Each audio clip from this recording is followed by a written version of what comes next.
Welcome friends to our channel where we search the world over looking for interesting and unique products and gifts. I'm Alex. I'm Liz. Together we are Alex and Liz.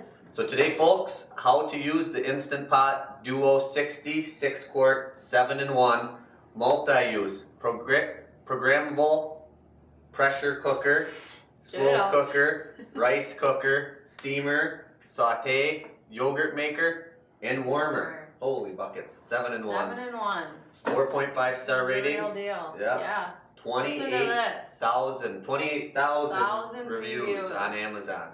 This is a hot topic right now. It's one of the big hot topics. Yep. $99.95. You can have yours for $100. Yep. This is the machine itself is 11.8 pounds, stainless steel. Yep. Correct. I think I'm gonna hand it off to you because I'm more of the eater, taste tester, and she's the cook. I'm the cook. So take it away. Dimensions wise, it's 13.38 inches by 12.2 by 12.48. So it's not very big, and this is a 6-quart. So it's not, it doesn't take up too much space on your counter, but big enough to fit like good size roasts and meats, things in there.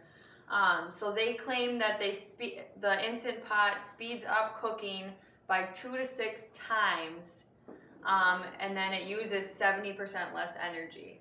So it's very energy efficient. Definitely speeds up cooking. Yeah, for sure. We'll get into that more. Yeah, and the other thing they claimed is that it replaces 7 of your kitchen appliances. So like we said in the beginning, it's a 7-in-1.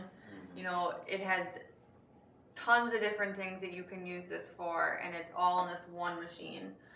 So we'll just do kind of a quick little demo or like how to use it. I'm no expert at it, but I have made many things in it. And they're all delish. Yes. Well, I hope they are. Some of them, you never know. I experiment a little bit. But it's got very clear settings on here, and if you follow a recipe, it's laid out just right. I mean, you can't really go wrong. They're all pretty similar, but it's got a setting on here for soup or broth, meat and stew, bean and chili, poultry, rice, multigrain, porridge and steam, yogurt, pressure cook. It's got a saute and a slow cook, so there's lots of different options.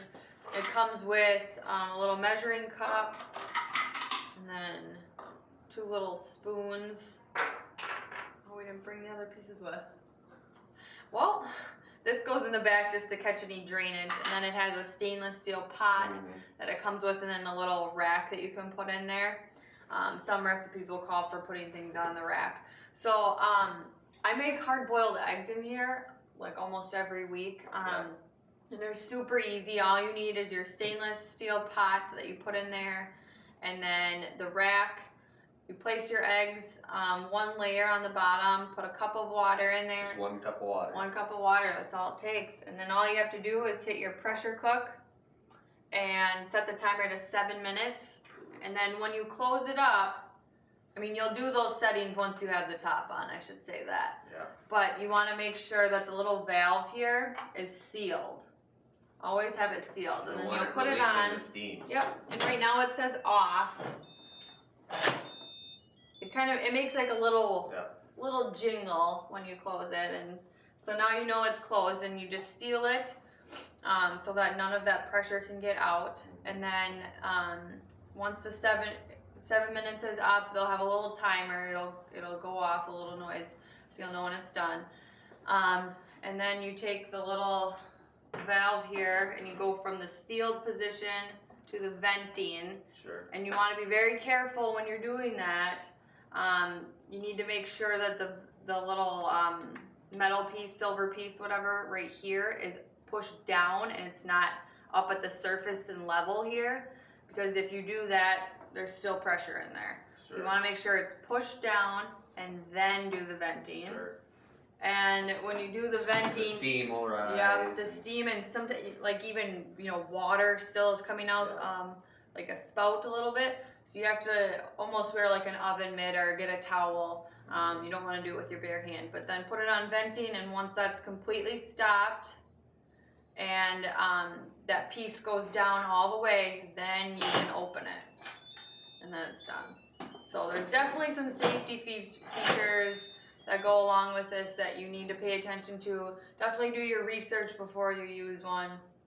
And true or false, when you first got this, I mean, it was overwhelming for yeah, it's a week or so. overwhelming, and it's kind of a scary thing almost. Yeah. You want to make sure that you know what you're doing, because you can have a big explosion. But I mean, it's fairly easy to find recipes Yeah. online to follow. Yep. I mean, that's what you've done. Yeah, so as far as the pros, it's easy to use. It's just a one-touch control.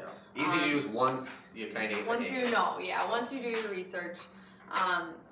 The results of your food are consistent. You know, once you kind of get in the rhythm of it, you do it always the same, and it turns out the same. It doesn't change like some other recipes can. And I mean, where you're getting to saves time.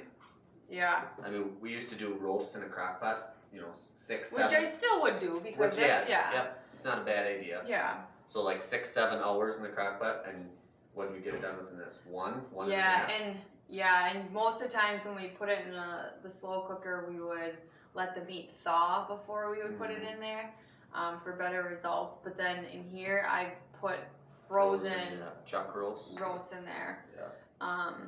So when you're strapped for definitely time, saves time, because how many times you forget to take, you know, meat out of the freezer before you go to work or whatever, and you don't want an angry husband there. Hungry. He wants his food and he wants it now. Angry. Yeah. It says that you can pressure cook for up to 4 hours. I don't know what really would take that long in here, because everything that I've made, like I said, even frozen roast, don't take that long. Yeah. Maybe a frozen chicken would take that long. I don't know.